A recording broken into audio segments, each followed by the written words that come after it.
Assalamualaikum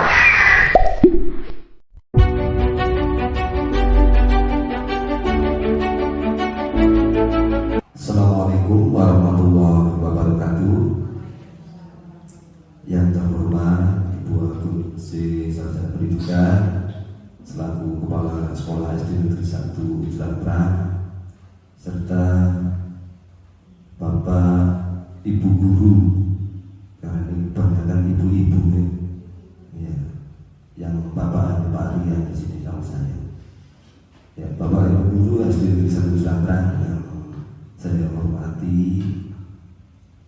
pertama marilah kita senantiasa untuk memanjatkan puja puji syukur kehadirat Allah Subhanahu wa taala karena atas limpahan nikmatnya, sempatnya sehingga kita semua bisa berkumpul di ruang kelas ini dengan selamat, tidak ada halangan suatu apapun. Selawat dan salam semoga tetap tercurah pada baginda Rasulullah Muhammad Sallallahu Alaihi Wasallam yang akan kita nantikan syafaatnya di yaumul akhir. Bapak Ibu yang kami hormati, yang pertama saya mengucapkan terima kasih banyak kepada Bu Kepala Sekolah dan Bapak Ibu semuanya yang sudah bersedia menyempatkan waktunya pada siang hari ini, yaitu untuk mengikuti diseminasi pemahaman dan pengalaman budaya positif. Ini Bapak Ibu mohon maaf, ini bukan berarti nanti jangan dianggap saya menggurui ya. Ini hanya saya berbagi saja, sekaligus ini sebagai tugas untuk aksi nyata di modul 1 yaitu tentang budaya positif. Mudah-mudahan nanti ada manfaatnya buat Bapak Ibu semuanya. Sekali lagi kita nanti bisa sharing dan berbagi, sifatnya sekali lagi tidak menggurui pokoknya nanti kita bisa bersama-sama apa yang akan saya sampaikan mengenai budaya positif ini, dan harapannya nanti seperti yang sudah disampaikan oleh Bu Kepala Sekolah, mudah-mudahan kalau ada program guru bergerak untuk SD Negeri 1 Cilantrang ini yang masih semangat, yang masih mudah-mudah bisa mengikuti, harapannya begitu ya. Langsung saja Bapak Ibu, berkaitan dengan budaya positif ini sudah tidak asing ya. Kita sudah mengenal budaya positif. Di dalam budaya positif itu ada apa saja ya. Tapi alangkah baiknya untuk kegiatan sebelum saya memaparkan diseminasi ini tentang budaya positif, kita berdoa dulu biar nanti diberi kelancaran dan ada ilmu yang bisa kita serap. Untuk mengawali kegiatan pada siang hari ini, marilah kita berdoa terlebih dahulu. Berdoa dimulai.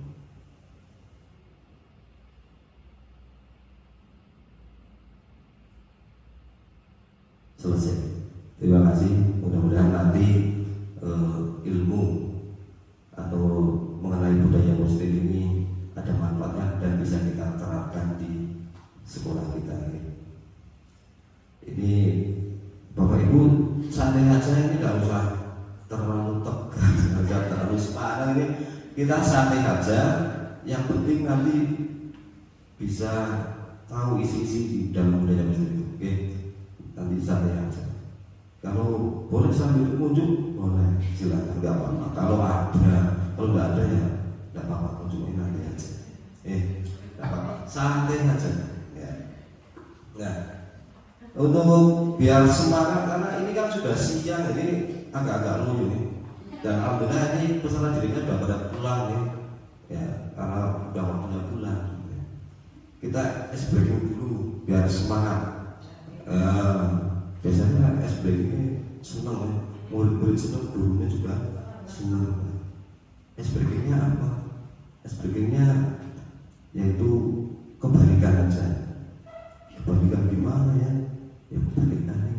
Nah, contohnya gimana?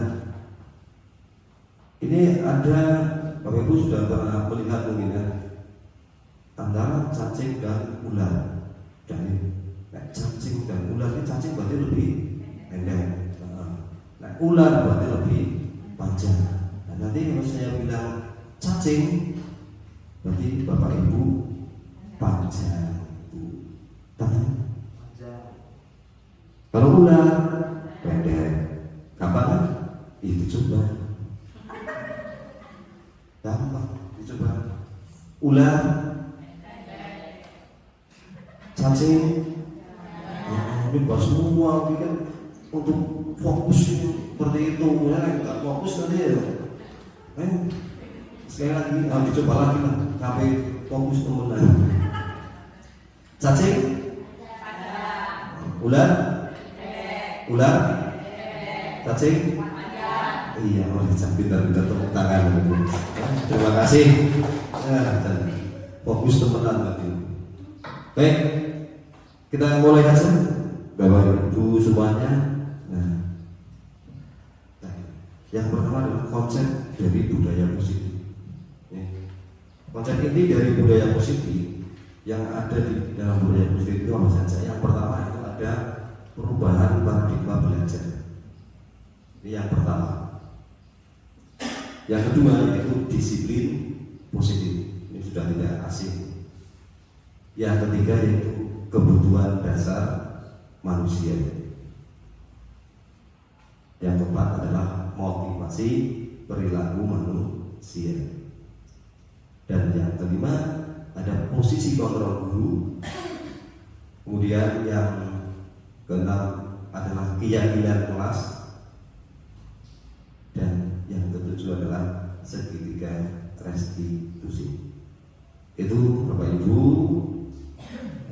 konsep inti dari budaya positif itu ada perubahan paradigma belajar, kemudian disiplin positif, kebutuhan dasar manusia, motivasi perilaku manusia, posisi kontrol guru, keyakinan kelas, dan segitiga restitusi. Itu inti dari budaya positif.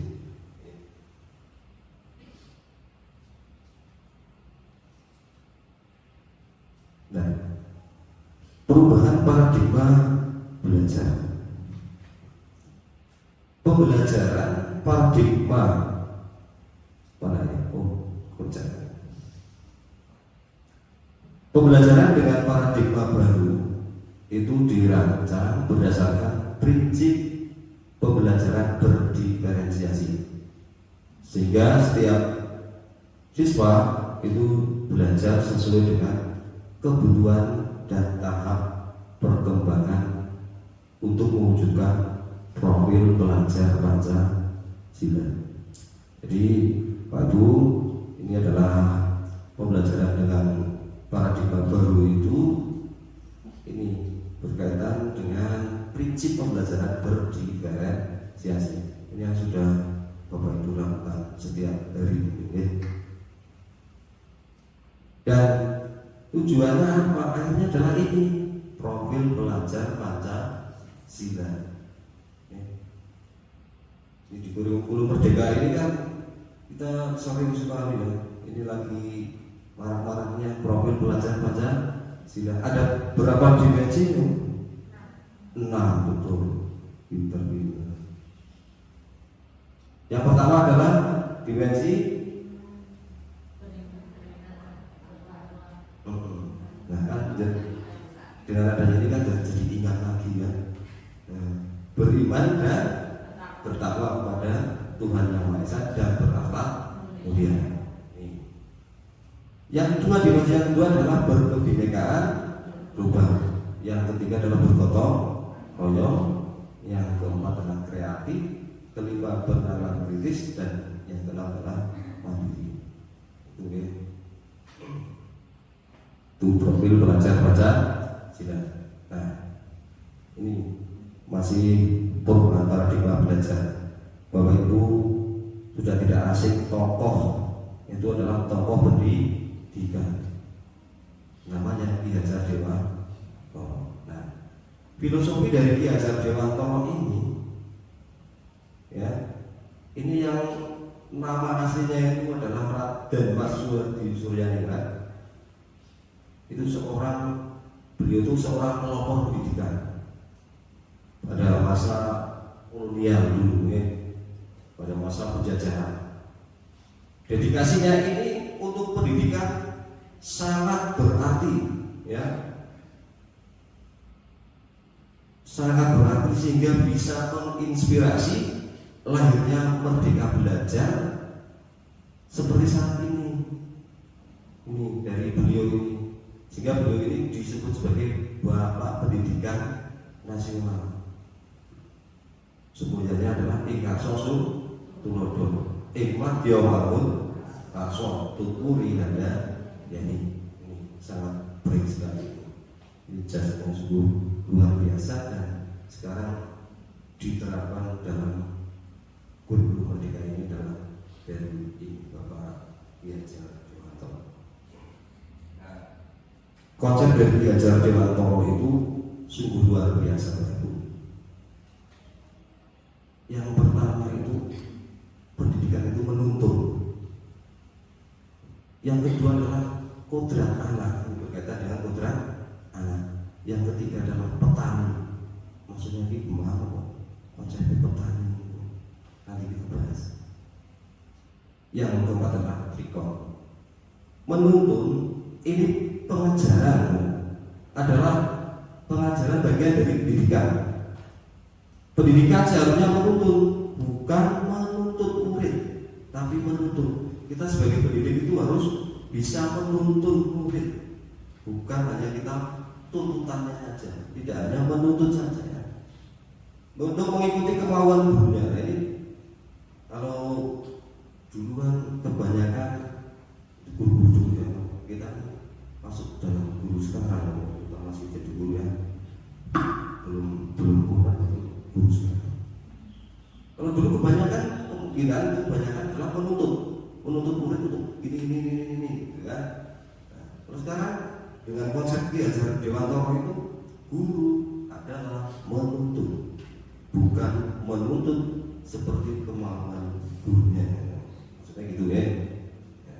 Murid perlu dituntun agar bisa mencapai keselamatan, kebahagiaan baik sebagai individu maupun sebagai anggota masyarakat. Ini adalah konsep menuntun menurut Ki Hajar Dewantoro. Yang berikutnya adalah kodrat anak, bahwa anak itu dari lahir, sejak lahir itu sudah mempunyai keunikan sendiri, sudah mempunyai keunikan masing-masing. Jadi kodrat anak itu, karakteristik anak itu berbeda, tidak sama. Itu sejak lahir sudah punya karakteristik atau keunikan sendiri. Biarkan anak secara merdeka itu menurut minat, bakat, dan kemampuannya. Dengan begitu anak semakin paham akan potensi yang dimilikinya. Yang itu kodrat anak. Guru hanya mampu menuntun dan mendampingi anak tanpa bisa mengubah kodratnya, karena sudah punya kodrat masing-masing. Kita hanya bisa menuntun saja, mengarahkan sesuai dengan kodrat anak tersebut.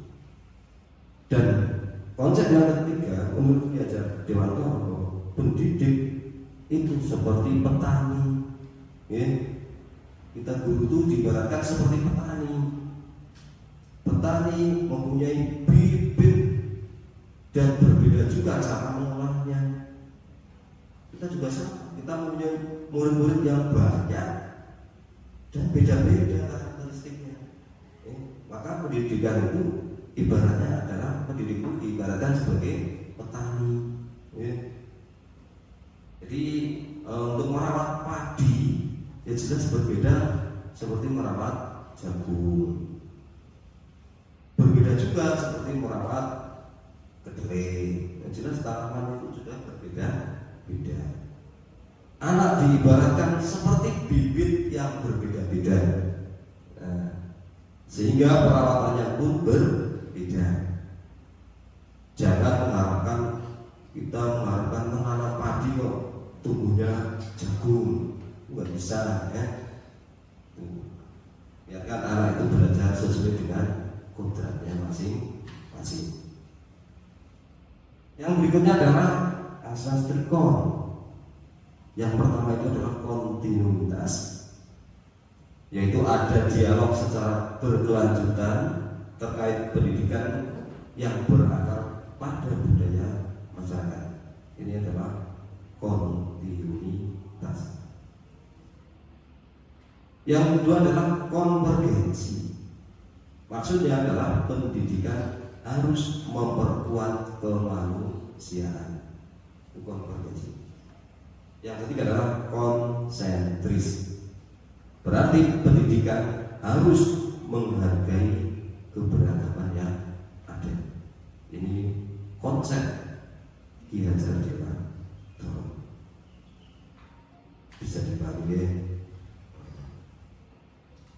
Lanjutnya, para guru sebelum memahami pemikiran Ki Hajar Dewantoro,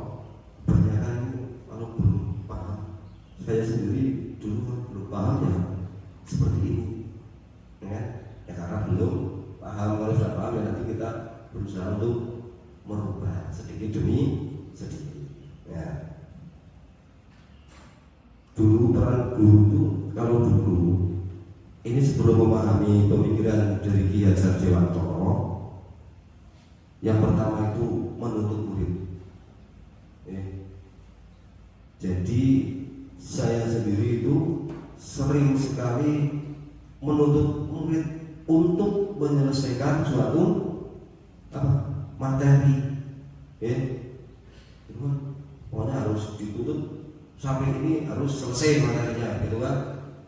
Karena belum tahu dari pemikiran Ki Hajar Dewantoro. Nah, kemudian saya selalu fokus pada target kurikulum yang begitu padat.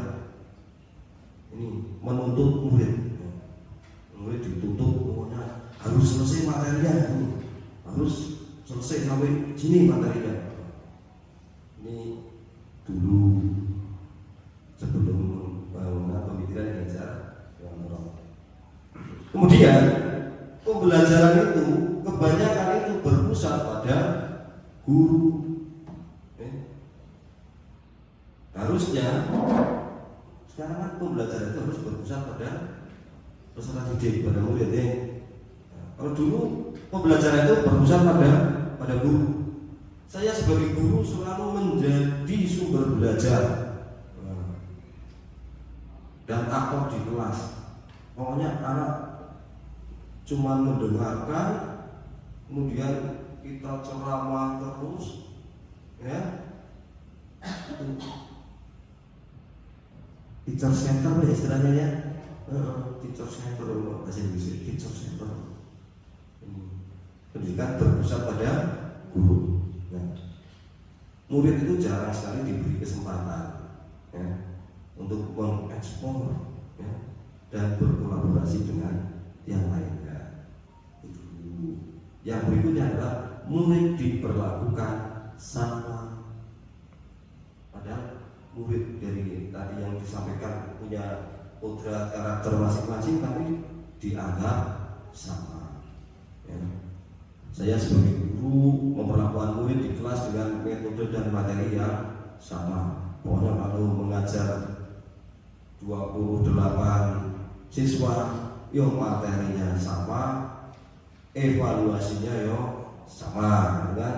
Jadi semua dianggap sama.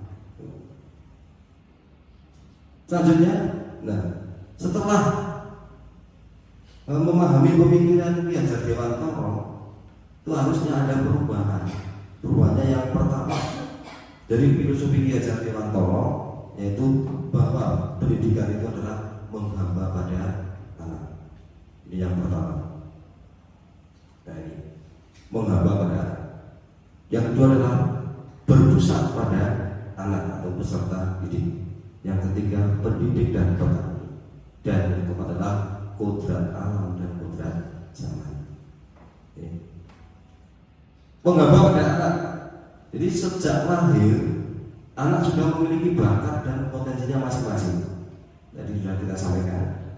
Sebagai guru kita tidak bisa memaksakan kehendak anak agar sesuai dengan kita, itu nggak boleh dipaksakan.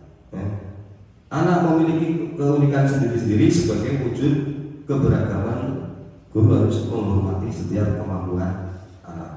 Ini setelah memahami pemikiran Ki Hajar Dewantara. Yang pertama ini menghamba pada anak. Yang berikutnya adalah berpusat pada anak. Pendidikan itu harus berpusat pada anak. Guru harus menyadari bahwa anak bukanlah objek pembelajaran, melainkan sebagai subjek. Anak harus diberi ruang lebih luas lagi agar kegiatan lebih terasa menyenangkan, bukan membosankan. Biasanya anak itu cepat gitu kalau kita misalnya mengajar dengan metode yang itu saja, gaya belajarnya yang itu saja, anak akan cepat bosan, tidak akan tertarik. Guru lebih berperan sebagai fasilitator, hanya memfasilitasi saja. Yang berikutnya adalah pendidik dan petani. Seperti halnya petani, guru itu memberikan pelayanan yang beragam kepada setiap anak. Anak yang kemampuan belajarnya cepat ini tidak bisa dilayani dengan anak yang sedang, dan sebaliknya anak yang memiliki kemampuan lambat ini juga tidak bisa dipaksa untuk mengikuti proses belajar yang cepat.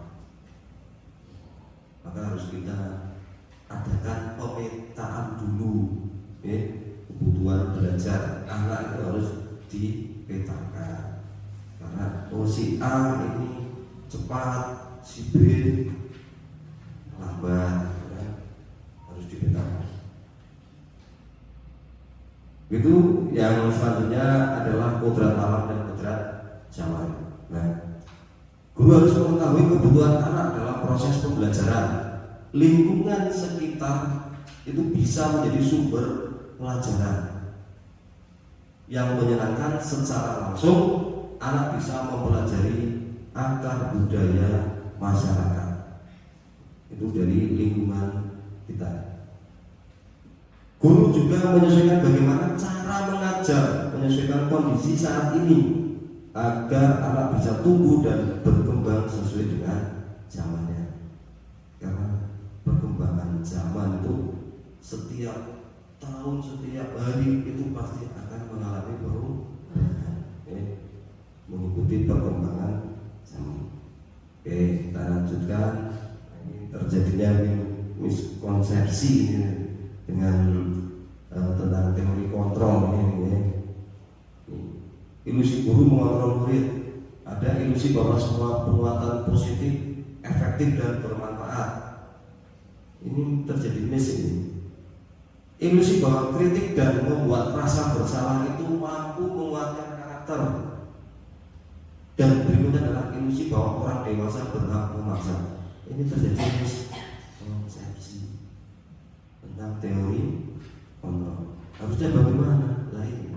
Kita ubah paradigma stimulus respon ke pendekatan teori kontrol. Stimulus respon realitas kebutuhan kita sama. Ini ternyata teori kontrol realitasnya bahwa kebutuhan kita itu berbeda. Semua orang melihat hal yang sama. Setiap orang memiliki gambaran berbeda. Teori kontrolnya itu. Kita mencoba mengubah orang agar berpandangan sama dengan kita. Tidak bisa. Kita itu berusaha memahami pandangan orang lain tentang dunia. Ya, orang memandang bisa disamakan dengan kita manusia. Perilaku buruk dilihat sebagai suatu kesalahan. Nah, semua perilaku sebetulnya memiliki tujuan. Tidak terus buruk, perilaku buruk dijadikan sebuah kesalahan, tidak. Tapi semua perilaku itu adalah memiliki tujuan. Orang lain bisa mengontrol saya, padahal yang bisa mengontrol adalah hanya diri sendiri. Saya bisa mengontrol orang lain, Anda tidak bisa mengontrol orang lain. Pemaksaan ada pada saat bujukan gagal, kolaborasi dan konsensus menciptakan pilihan-pilihan baru. Kemudian stimulus respon berikutnya adalah model berpikir menang kalah. Model berpikir menang. Ini jadi tadi miskonsepsi tentang teori kontrol. Ini tolak dulu. Yang selanjutnya disiplin positif. Kita masuk ke disiplin positif. Disiplin positif, ini setiap hari yang sering mendengar disiplin. Menurut ibu-ibu ini apa sih arti disiplin itu? Bu Nina, disiplin itu apa sih? Bu Enda, tepat waktu. Apa lagi? Oh, disiplin itu tepat waktu. Iya, betul. Apa lagi? Sesuai aturan, itu juga masuk disiplin. Ada lagi? Itu tidak ada yang salah. Disiplin ya berarti apa? Tepat waktu, sesuai aturan. Disiplin itu, nah dalam budaya kita, disiplin dimaknai menjadi sesuatu yang dilakukan oleh seseorang pada orang lain untuk mendapatkan kepatuhan. Kita cenderung menghubungkan makna disiplin itu dengan ketidaknyamanan. Biasanya kita kaitannya dengan disiplin itu sudah berhubungan dengan ketidaknyamanan. Saya telat, ini susah, nanti harus dapat hukuman pasti, ya. Biasanya akhirnya kalau berkaitan dengan disiplin, dari ketiga motivasi ini, motivasi yang eksternal yang mana? Tadi yang seperti eksternalnya yang datanya dari orang lain, kan? Yang mana? Yang pertama, kedua, atau ketiga? Jadi ini untuk menghindari ketidaknyamanan atau hubungan. Tiga-tiganya ini dari orang lain semua berarti. Nah, motivasi eksternal ini untuk menghindari ketidaknyamanan atau hubungan dan untuk mendapatkan imbalan atau penghargaan. Ini adalah motivasi yang datangnya dari orang lain. Ini menjadi motivasi eksternal. Pernah melakukan sesuatu karena ingin mendapatkan imbalan, gitu kan? Maksudnya ingin mendapatkan uang, ingin mendapatkan penghargaan, gitu. Ini motivasi eksternal. Tapi untuk menjadi orang yang mereka inginkan dan menghindari diri sendiri dengan nilai yang mereka percaya, ini adalah motivasi internal. Ini punya rasa tanggung jawab. Seperti tadi dicontohkan, saya datang ke sekolah sebelum pembelajaran dimulai dengan alasan tidak ingin mendapat pujian, tidak ingin mendapat penghargaan, atau tidak ingin mendapatkan hukuman. Motivasi internal dari diri sendiri. Ini motivasi perilaku manusia ini. Nah, yang motivasi internal. Nah, untuk menghindari ketidaknyamanan atau hukuman ini adalah tingkat terendah, tingkat yang paling rendah ini untuk menghindari hukuman atau ketidaknyamanan. Ini adalah motivasi yang paling terendah. Biasanya orang yang motivasi perilakunya untuk menghindari hukuman atau ketidaknyamanan akan bertanya, apa yang akan terjadi apabila saya tidak melakukannya, gitu kan? Karena apa? Motivasinya adalah ketidaknyamanan atau nah, kalau saya tidak melakukan, apa yang akan terjadi ya, gitu kan? Nah, sebenarnya mereka sedang menghindari permasalahan, sedang menghindari permasalahan yang mungkin muncul dan berpengaruh pada mereka secara fisik, psikologis, maupun tidak terpenuhinya kebutuhan mereka. Bila mereka tidak melakukan tindakan tersebut, nah, ini motivasinya adalah ini yang paling bawah, paling rendah tingkatan motivasi yang paling rendah. Jadi kita sebaiknya jangan motivasi perilaku kita itu jangan yang untuk menghindari hukuman. Saya harus pada saat saya mengikuti seminar, saya harus datang setelah istirahat, harus tepat waktu. Kalau tidak nanti saya mendapat hukuman. Ini adalah motivasi yang paling rendah. Bukan berarti saya harus tepat waktu karena saya memiliki rasa tanggung jawab, gitu maksudnya ini yang motivasi perilaku manusia yang kedua, yaitu untuk mendapatkan imbalan atau penghargaan dari orang lain. Ini motivasi kedua. Satu tingkat di atas motivasi yang pertama tadi. Mungkin satu tingkat. Di sini orang berperilaku untuk mendapatkan imbalan atau penghargaan dari orang lain. Nah, orang dengan motivasi ini akan bertanya, apa yang akan saya dapatkan apabila saya melakukannya? Karena ini mendapat penghargaan dari orang lain. Saya akan dapat apa kalau saya melakukannya ya, kan? Nah, mereka melakukan sebuah tindakan atau perbuatan itu karena untuk mendapatkan pujian dari orang lain yang menurut mereka penting dan mereka letakkan dalam dunia berkualitas mereka. Mereka juga melakukan sesuatu untuk mendapatkan pengakuan atau imbalan. Ini juga motivasi eksternal karena ingin mendapatkan penghargaan dari orang lain atau imbalan dari orang lain.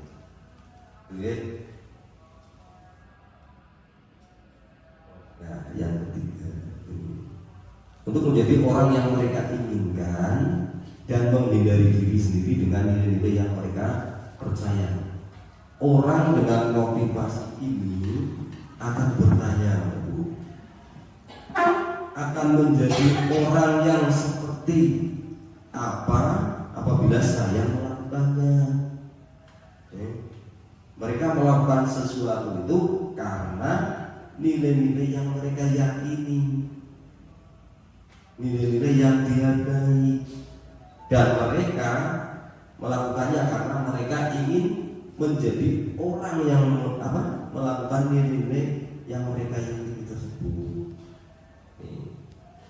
Ini adalah motivasi yang akan membuat seseorang menjadi disiplin positif, karena motivasi perilakunya ini bersifat internal, bukan eksternal. Makanya itu jadi ada 3 motivasi perilaku manusia.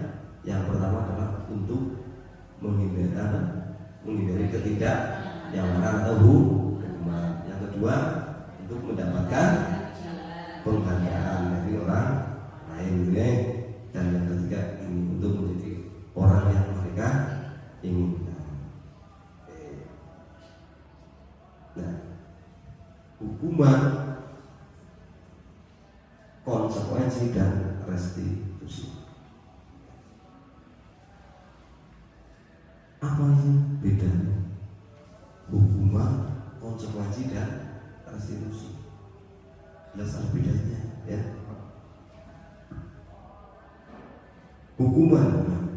Hukuman itu dilaksanakan itu dengan tidak terencana. Berarti secara spontanitas, tidak ada rencana dulu hukuman, tidak direncanakan dulu, tapi dilaksanakan dengan tiba-tiba.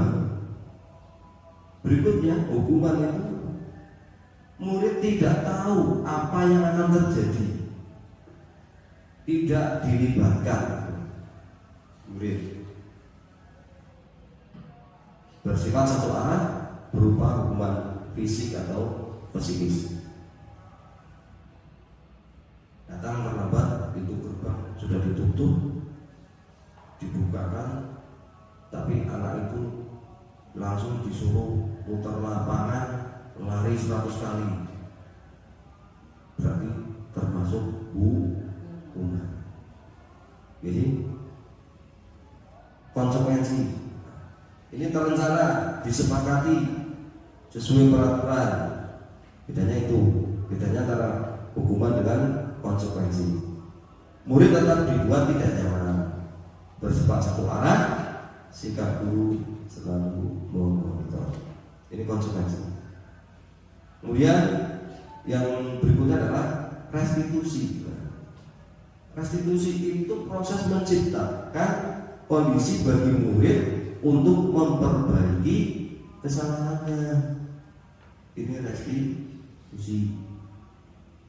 Proses kolaboratif yang mengajarkan murid untuk mencari solusi sendiri. Oke. Ini adalah restitusi.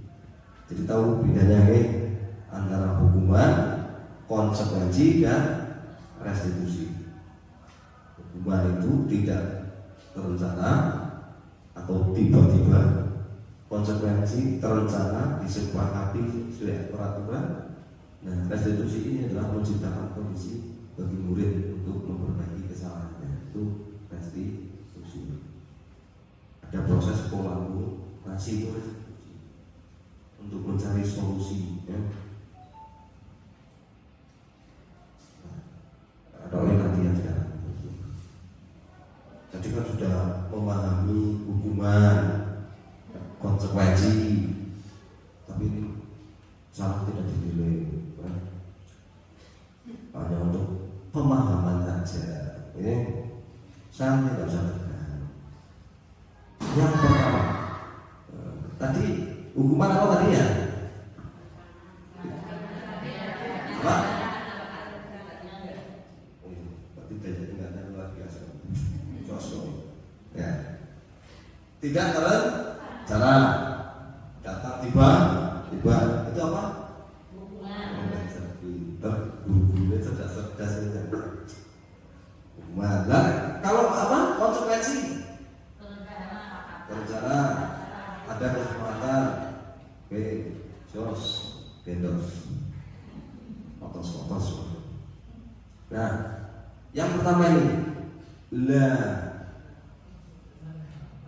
menggantikan kertas tugas teman yang telah dicoret-coret. Tak urut dulu dari sini. Kira-kira hukuman atau konsekuensi? Hukuman. Menurut Ibu Agun, menggantikan kertas tugas teman yang telah dicoret-coret. Hukuman. Kalau Mbak Bu Rita,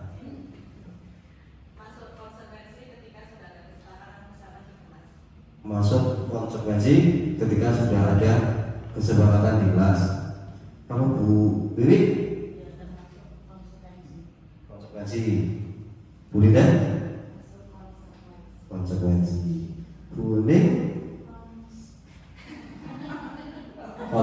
konsekuensi itu maksudnya mendikalir. Karena udah siang Bu. Iya, tentara iya.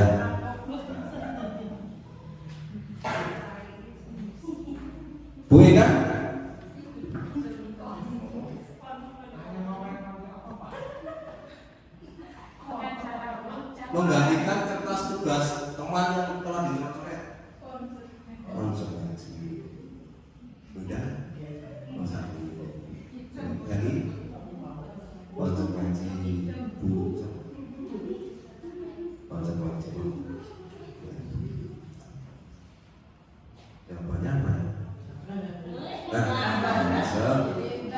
kasih. Tepuk tangan untuk ibu semuanya. Pinter ya. Jadi nggak ngantuk ya. Nah, berarti kalau dengan seperti ini asik berarti lagi ya. Kan jadi nggak ngantuk ya. Yang berikutnya dua nih. Apa? Hukuman. Membersihkan WC sekolah karena mematahkan pensil kawannya. Hukuman apa konsekuensi? Hukuman. Yakin? Oh iya. Tadi betul-betul paham tadi materi tadi ya, antara hukuman, konsekuensi dan restitusi. Nah ini duduk di apa? Duduk di bangku di pinggir lapangan pada jam istirahat. Tidak diizinkan bermain oleh guru tiket. Duduk aja, nggak usah main. Karena mencederai teman saat bermain di lapangan. Ini masuk hukuman atau konsekuensi. Pada saat istirahat tidak diizinkan oleh guru piket untuk apa? Bermain karena mencederai teman saat bermain di lapangan. Ini hukuman atau konsekuensi?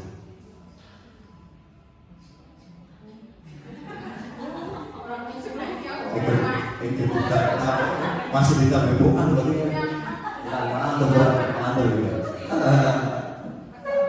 Apa? Konsekuensi atau hukuman? Hukuman. Duduk di bangku di pinggir apa? Lapangan pada jam istirahat. Tidak diizinkan. Udah, nah kamu duduk aja di sini, tidak usah ikut bermain karena tadi kamu mencederai teman saat bermain di lapangan. Ini maksudnya konsekuensi.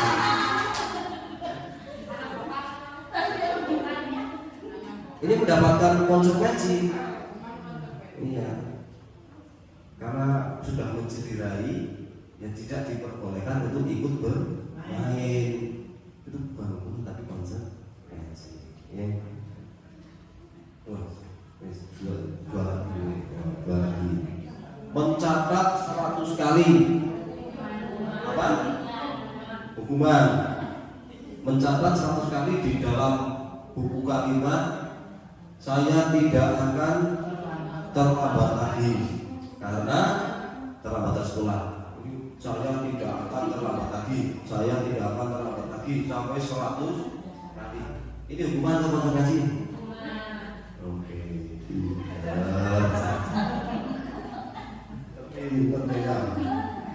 Ya.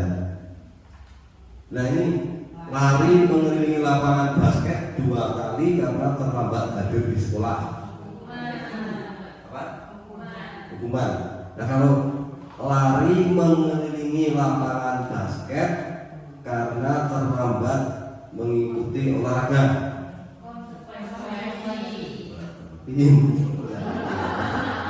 Betul.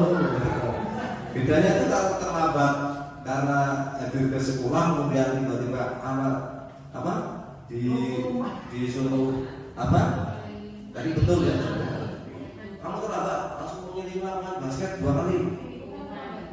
Ya betul. Tadi, tapi kalau pada saat jam olahraga, ya Bu Ika lagi olahraga bersama murid-muridnya, ada salah satu anak yang terlambat, terus disuruh lari 2 kali, itu berarti bahasa itu ya, paham ya? Senang pada paham. Nah ini membersihkan coretan yang dibuatnya di meja tulis. Apa? Tepuk tangan buat ibu semuanya yang pintar-pintar ini. Yang berikutnya adalah posisi kontrol guru. posisi kontrol guru punya posisi kontrol ya. Nah, ini yang pertama sebagai penghukum, oke. Yang kedua sebagai pembuat merasa bersalah. Yang ketiga posisi kontrol sebagai teman. Yang keempat pemantau, dan yang kelima adalah manajer. Ini posisi kontrol guru ada 5. Yang pertama adalah penghukum, yang kedua adalah pembuat merasa bersalah, yang ketiga adalah teman, posisi teman, yang keempat adalah pemantau, dan yang kelima adalah manajer. Nah ini penghukum. Seorang penghukum bisa menggunakan hukuman fisik, maupun verbal. Orang yang menjalankan posisi penghukum senantiasa mengatakan bahwa sekolah memerlukan sistem atau alat yang dapat lebih menekan murid-murid lebih dalam lagi. Guru yang menerapkan posisi penghukum akan berkata, patuhi aturan saya, atau awas. Ini adalah penghukum. Biasanya guru seperti ini senantiasa percaya hanya ada satu cara agar pembelajaran bisa berhasil, yaitu menurut cara dia saja, cara yang menggunakan ini penghukum. Oke, lanjut. Cepat kita. Yang kedua, pembuat merasa bersalah. Ini yang sering dikeluarkan oleh guru pada saat mengontrol muridnya, yaitu pembuat merasa bersalah akan berkata, ibu sangat kecewa sekali dengan kamu, gitu ya. Berapa kali bapak harus memberitahu kamu ya. Gimana coba kalau orang tua kamu tahu kamu berbuat begini? Di posisi ini murid akan memiliki penilaian diri yang buruk tentang diri mereka, karena murid merasa bersalah. Maka kita tidak boleh membuat merasa bersalah. Biasanya akan mengenang terus ya. Pak, gimana? Kalau ibumu tahu kamu berbuat seperti ini, malah ibu tak bisa. Itu adalah membuat merasa bersalah. Yang tidak teman. Nah, posisi di sini berupa hubungan baik yang terjalin antara guru dan murid. Ini posisi sebagai teman. Guru di posisi teman menggunakan hubungan baik dan humor untuk mempengaruhi seseorang. Itu ya. Yang berikutnya adalah pemantau. Nah, memantau berarti mengawasi. Pada saat kita mengawasi, kita bertanggung jawab atas perilaku orang yang kita awasi. Ini sebagai seorang yang menjalankan posisi pemantau. Nah, ini yang posisi kontrol kelima adalah manajer. Posisi di mana guru berbuat sesuatu bersama dengan murid, mempersilahkan murid mempertanggungjawabkan perilakunya, mempertanggungjawabkan perbuatannya, mendukung murid agar dapat menemukan solusi atas permasalahannya sendiri. Ini. Nah, untuk lebih jelasnya, tambah ngantuk, saksikan video berikut ini.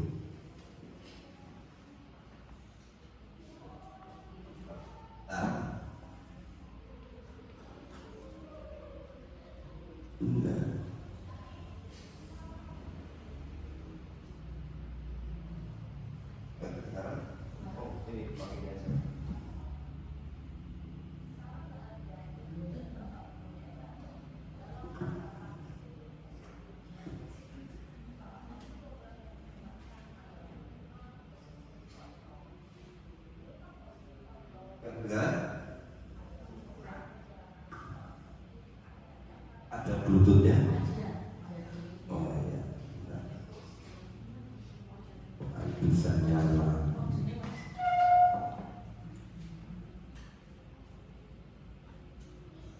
Kayaknya kalau tidak kedengaran kurang seru ya. Malah yang ulang.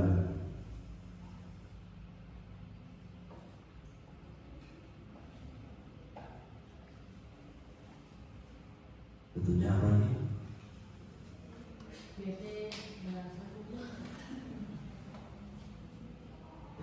PT satu itu kan?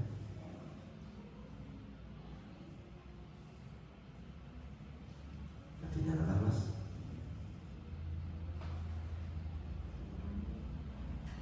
Nyala mas.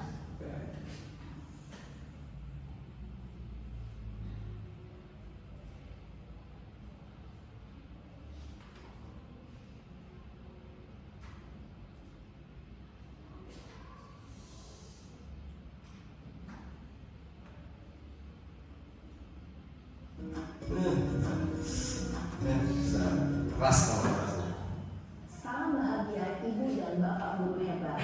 Dalam penerapan disiplin positif restitusi, salah satu program yang dikembangkan adalah 5 posisi kontrol. 5 posisi kontrol dalam restitusi adalah proses perjalanan seorang pendidik agar dapat mengenali dirinya. Pada video kali ini, kita akan membahas tentang 5 posisi kontrol yang dikembangkan oleh Diane Dawson dan contoh penerapannya.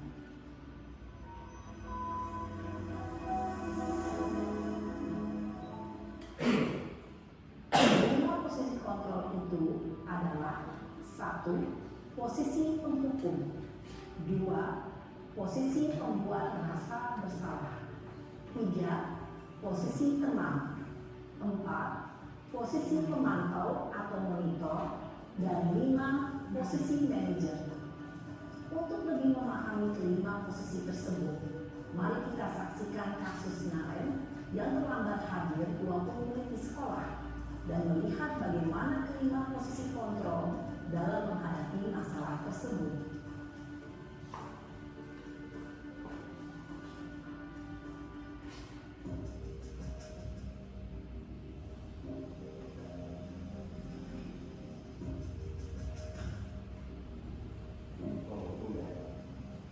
Naren, sini kamu. Kamu terlambat. Kamu deh pasti terlambat. Maaf Bu, saya Apa? Apa coba? Alasan kamu apa lagi? Kamu sih kamu tidak terlambat. Malas sekali ya kamu jadi anak. saya Dasar pemalas. Gak kapok-kapok sih kamu. Sudah berapa kali terlambat? Sana, kamu keliling lapangan basket 2 kali. kenapa saya harus ke lapangan basket Bu? Kenapa? Kamu lawan ibu. Berani-beraninya jawab. Sudah terlambat, masih berani jawab pula. Sekarang, keliling lapangan basket 5 kali sekalian. Biar kapok. Pak, pergi sana ke lapangan basket. Posisi penghukum biasanya berbicara dengan nada tinggi, menghardik, menunjuk-nunjuk, menyakiti, dan menyindir. Hukuman bisa berupa fisik maupun psikis. Ibu dan Bapak guru hebat, dampak yang terjadi pada murid ketika guru berada pada posisi penghukum adalah murid cenderung akan memberontak, bahkan menyimpan dendam.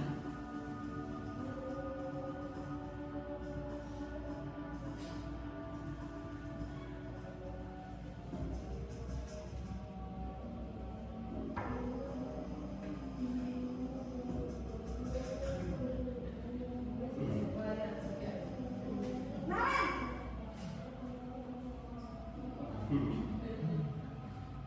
Selamat pagi Bu. Naren, Naren. Kamu kenapa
Posisi pembuat rasa bersalah berbicara dengan nada tenang, cenderung lembut, namun kata-kata yang diutarakan membuat murid merasa menjadi orang yang gagal, memandang buruk dirinya sendiri, merasa tidak berharga, dan tidak sanggup membahagiakan orang lain.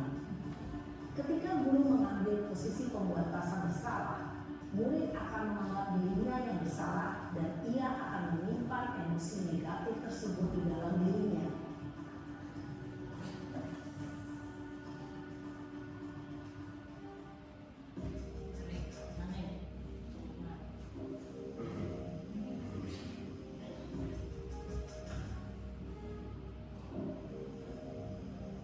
Naren,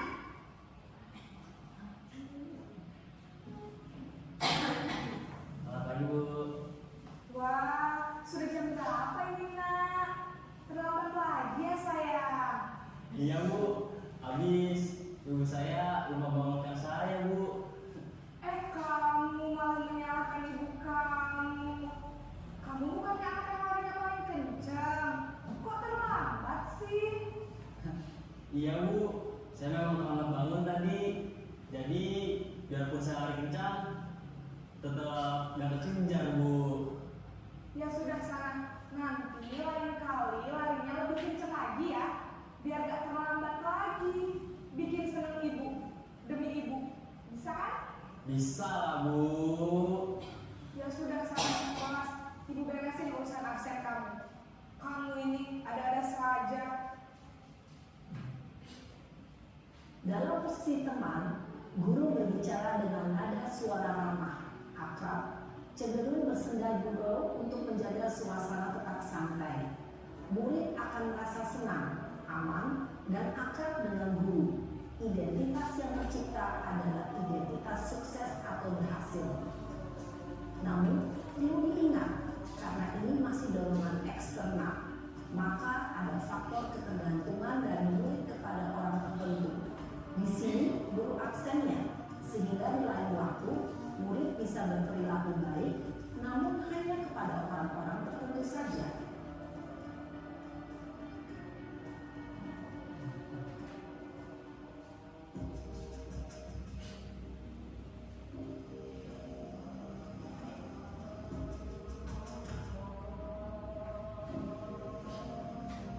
Naren,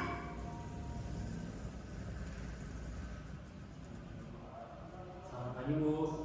Naren, apa peraturan sekolah kita tentang jam berapa kita harus masuk sekolah, nak? Kita harus di sekolah jam 7 Bu. Iya betul, sekarang sudah jam 7.20. Naren sudah tahu konsekuensinya jika terlambat hadir. Paham Bu, saya harus tinggal kelas pas jam istirahat selama 20 menit. Iya benar, konsekuensinya demikian. Jadi nanti jam 9.30 pas istirahat, kamu harus tinggal di kelas, kerjakan tugas tambahan untuk ketertinggalan kamu, ya? Baik Bu. Posisi pemantau mengandalkan penghitungan atau data untuk mengontrol murid. Guru mengarahkan murid berdasarkan peraturan dan konsekuensi. Seorang pemantau menunjukkan bahasa tubuh dan ekspresi wajah yang datar dan cenderung formal.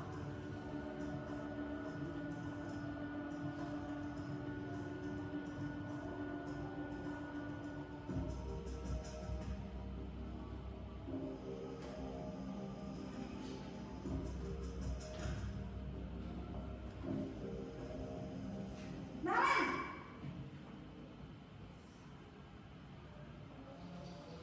Selamat pagi Bu. Selamat pagi Naren. Maaf Bu, saya terlambat. Iya, sekolah masuknya jam 7, sekarang sudah jam 7.20. Jadi sekarang bagaimana ini Naren? Maaf Bu, saya lupa setel alarm saya semalam. Baiklah, menurut kamu, keyakinan sekolah yang mana yang perlu kamu tingkatkan? Menghargai diri sendiri dan orang lain mungkin ya Bu. Setuju. Jadi, apakah Naren meyakini prinsip saling menghormati tersebut? Iya Bu, saya meyakininya. Apakah Naren bersedia memperbaiki masalah keterlambatan ini? Bersedia Bu. Bagaimana kamu akan memperbaiki masalah keterlambatan ini? tidak lupa menyetel alarm saya, Bu? Baik, kalau Naren lupa menyetel alarm di rumah, ada orang yang kira-kira bisa bantu mengingatkan tidak? Ada, Bu. Kakak saya, Kak Emma. Ada lagi selain Kak Emma? Selain Kak Emma, ada ibu saya. Baik, jadi yang mengingatkan Naren adalah Kak Emma dan ibu kamu ya. Kira-kira akan mulai setel alarm kapan ya, Naren? Setelah pulang sekolah, akan segera saya lakukan. Baik, jadi Naren akan setel alarm untuk bangun besok pagi dan akan diingatkan oleh kakak dan ibu dan Naren ya. Ada lagi yang mungkin perlu dilakukan Naren agar tidak terlambat bangun lagi. Tidak ada, Bu. Baik Naren, terima kasih untuk kerjasama kamu. Sekarang kamu perlu kembali ke kelas untuk belajar. Baik, Bu. Terima kasih. Posisi manajer adalah posisi kontrol yang disarankan untuk membimbing murid memiliki sikap disiplin yang positif, yaitu murid yang mandiri, bertanggung jawab, dan dapat memecahkan masalah. Tujuan dari posisi ini adalah agar murid dapat berefleksi atas tindakannya. Guru akan dengan tulus memberikan pertanyaan-pertanyaan bermakna, sehingga membuat murid dapat belajar dari kesalahannya dan mencari sebuah solusi untuk menyelesaikannya. Ibu dan bapak guru hebat, setelah mengamati adegan kelima posisi kontrol tadi, kira-kira posisi mana yang paling ideal? Posisi mana yang dapat menunjang motivasi intrinsik murid? Ya, tentu posisi manajer. Posisi ini memang posisi ideal yang ingin dituju setiap pendidik. Pada posisi inilah, guru dapat menerapkan disiplin positif yang berpihak pada murid, yang memerdekakan murid. Perjalanan seorang pendidik tentunya tidak mudah untuk sampai pada posisi seorang manajer. Namun, tujuan kita pasti, yaitu menciptakan murid-murid yang mandiri, merdeka, dan bertanggung jawab. Semoga penggambaran 5 posisi kontrol yang telah diperlihatkan ini dapat menjadi ajang refleksi bagi kita semua, agar dapat terus mengasah dan menerapkan disiplin positif yang memerdekakan murid. Mari terus berlatih dan bersemangat. Selamat menerapkan. Salam dan bahagia Ibu dan Bapak Guru hebat.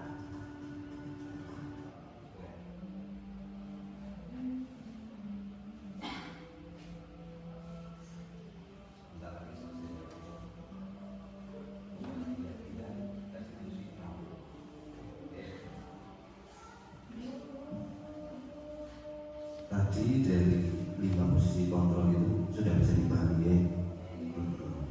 Yang paling ideal tadi posisi apa? Betul sekali. Maksudnya yaitu keyakinan kelas. Mengapa kok keyakinan kelas? Mengapa tidak peraturan saja? Nah, ini karena apa? Keyakinan kelas itu bersifat abstrak, daripada peraturan yang lebih rinci dan konkret. Keyakinan kelas berupa pernyataan-pernyataan universal. Pernyataan keyakinan kelas senantiasa dibuat dalam bentuk positif. Ini keyakinan yang sudah Bapak Ibu praktekkan pada saat tahun ajaran baru kemarin ini. Tidak boleh terlalu banyak, tidak usah banyak-banyak, sehingga mudah diingat dan dipahami oleh semua warga kelas. Kemudian apa? Sebaiknya sesuatu yang dapat diterapkan di lingkungan tersebut, semua warga kelas hendaknya ikut berkontribusi dalam pembuatan keyakinan kelas lewat kegiatan jumlah pendapat. Anak dilibatkan, jadi semua dilibatkan, bukan kita yang membuat sendiri ini. Kemudian bersedia meninjau kembali keyakinan kelas dari waktu ke waktu, yang daerah yang perlu ditinjau kembali. Nah, ini pembentukan keyakinan kelas, nulis di stiker, kemudian ditempel, kemudian setelah ditempel di apa? Kalau digabung-gabungkan ini istilahnya di apa? Di kolongan, yang serupa-serupa gitu maksudnya kan, dipisah-pisah gitu ya.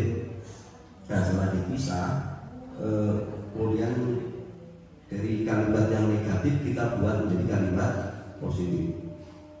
tidak boleh makan di kelas, makan di luar kelas, itu maksudnya begitu ya.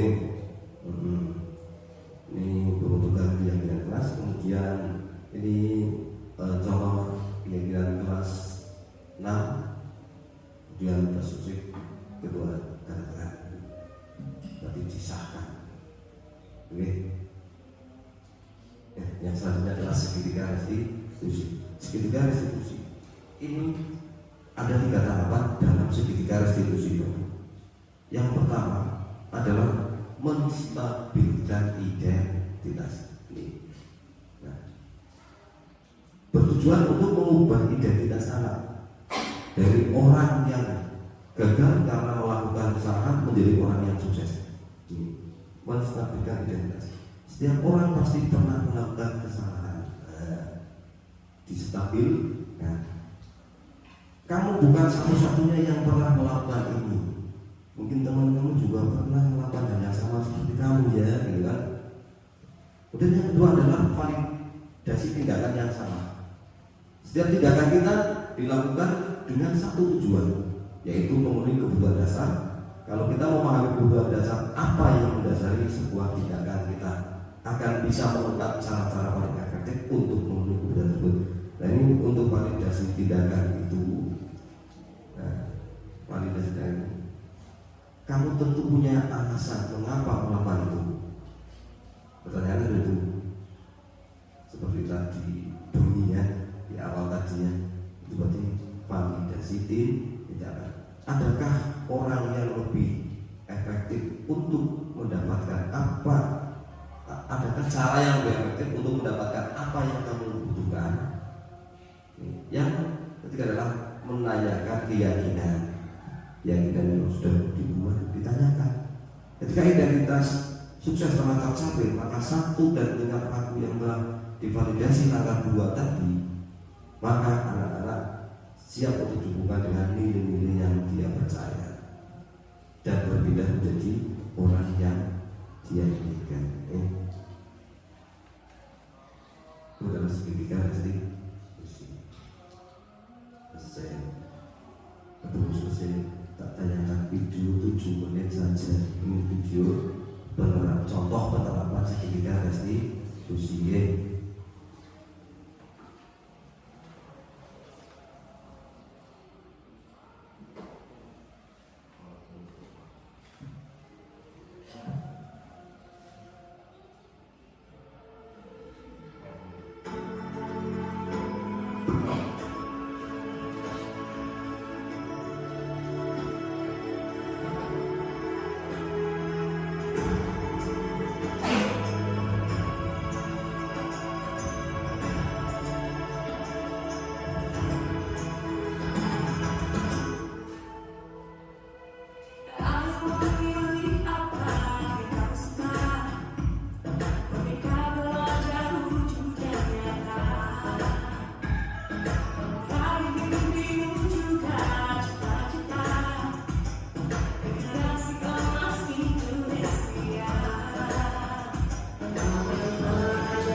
Bagaimana kabarnya putra?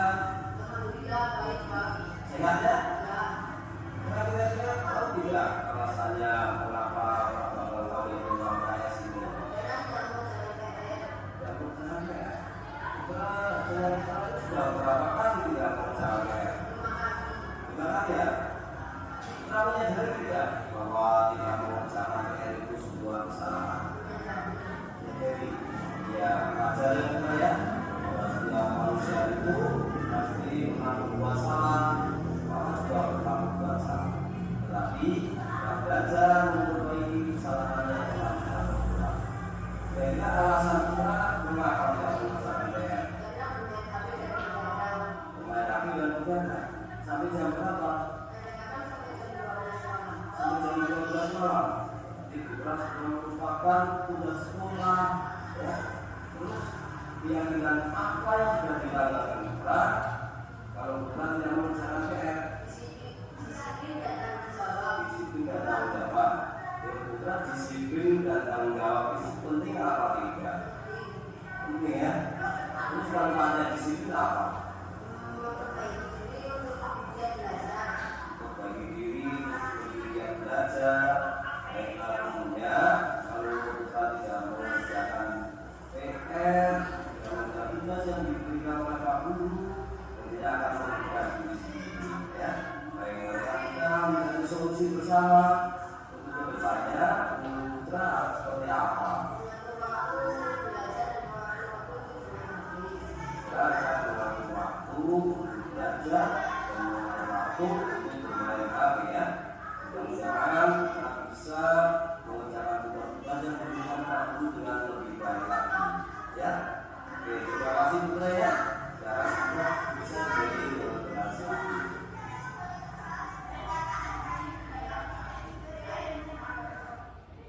Assalamualaikum warahmatullahi wabarakatuh. Nama saya Siati Putra, siswa kelas 6 SD Negeri 1 Salobromo. Saya akan memberikan jawaban dalam kasus ini. Pak Bambang tidak menghukum saya, tetapi menanyakan dahulu sebab saya tidak mengerjakan PR dan saya memberi solusi untuk permasalahannya. Wassalamualaikum warahmatullahi wabarakatuh.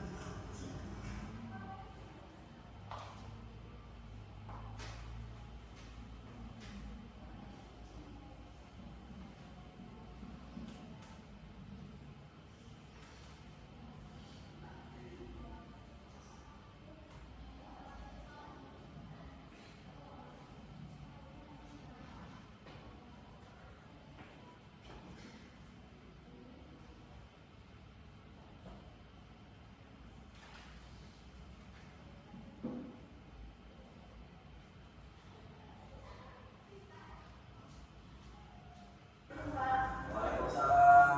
Silakan duduk Nora. Bagaimana kabarnya Nora? Ya. Nora tahu tidak kapan ke sini? Ya, hari ini Nora tidak melaksanakan tiket kelas. Nora mengerti. Pasti Nora merasa bosan.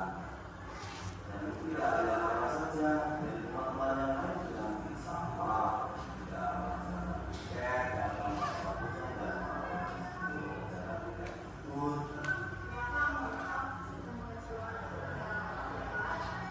Pasti punya alasan mengapa tidak melaksanakan tiket hari ini.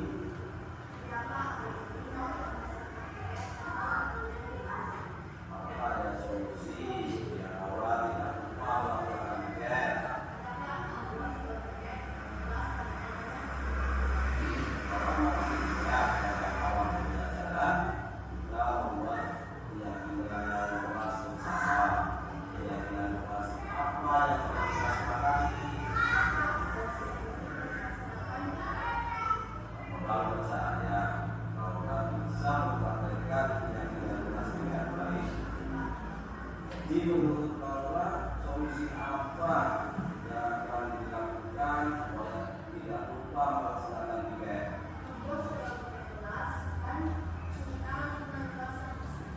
Baik, itu yang akan Nora lakukan. Bagaimana solusi Nora? Oke, sekarang Nora boleh kembali ke kelas.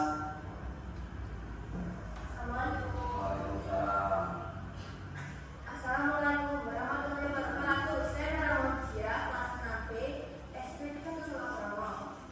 Dalam kasus ini, saya dihukum oleh Pak Bambang. Saya ditanya mengapa alasan saya tidak melaksanakan tiket.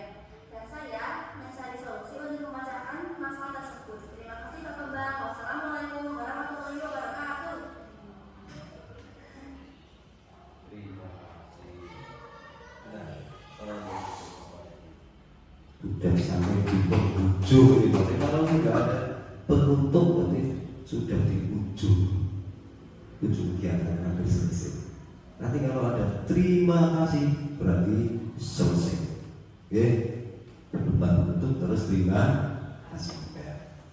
Nah ini dalam penerapan program disiplin, ibu-ibu ya, disiplin positif hendaknya guru memiliki standar kepribadian profesional dan sosial yang baik, di mana guru itu mampu merefleksi dirinya dalam posisi kontrol saat ini. Bagaimana perjalanan dirinya sebagai among atau manajer yang menuntun murid-muridnya menjadi insan yang merdeka dan bertanggung jawab. Ini sesuai dengan standar nasional pendidikan. Terima kasih. Seperti itu. Ada pertanyaan tidak ya, Bapak Ibu? Tidak ada? Cukup dari Bapak mungkin ada yang mau disampaikan? Pertanyaannya, ini pertanyaan klasik. Iya. Untuk mencapai apa yang sudah disampaikan oleh Pak Bambang tentang disiplin positif, pada kenyataannya itu memang menurut saya Iya. itu sangat sulit. Menurut saya, Iya. menurut saya ini anak-anak belum terbiasa dan guru-gurunya juga mungkin belum terbiasa. Oke. Jadi mungkin butuh proses. Nah, ini bagaimana Pak Bambang langkah pertama yang perlu kita lakukan? Oke, terima kasih. Ini pertanyaannya luar biasa dari Bu Agung.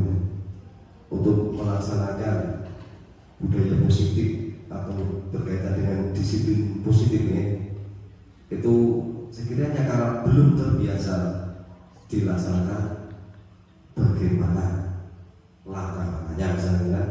Nah, yang pertama itu harus perlu adanya kolaborasi antar semua warga sekolah, baik dengan murid, guru, dan orang tua, komite. Nah, ini langkah yang pertama. Oke, jadi harus kolaborasi dulu, kemudian memahami dulu karakteristik dari masing-masing anak itu, kemudian mulai sedikit demi sedikit diterapkan. Memang ini prosesnya butuh proses yang lama, dan nanti ketika sudah menjadi suatu kebiasaan itu akan ada kesadaran tersendiri. Mudah-mudahan di sekolah ini bisa terlaksana, bisa menciptakan budaya positif.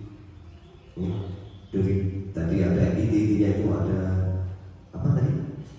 Paradigma belajar, ada perilaku manusia, 5 kebutuhan dasar manusia, ada keyakinan kelas, segitiga restitusi, motivasi perilakunya. Mudah-mudahan di SD ini nanti bisa terlaksana dan bisa menciptakan budaya positif, termasuk lingkungannya juga positif. Gitu. Terima kasih. Ada lagi? Ya? Tidak ada? Cukup Bapak Ibu? Oke. Terima kasih Bapak Ibu sudah menyempatkan waktunya. Terima kasih sekali. Mudah-mudahan apa yang saya sampaikan ini akan bermanfaat, ada manfaatnya. Kalau kita sedikit ya tetap bermanfaat, dan mudah-mudahan bisa kita semua menerapkan budaya positif. Demikian sudah cukup. Sekali lagi terima kasih. Saya akhiri. Bila itu berikutnya. Wassalamualaikum warahmatullahi wabarakatuh. Kita beri aplaus dulu.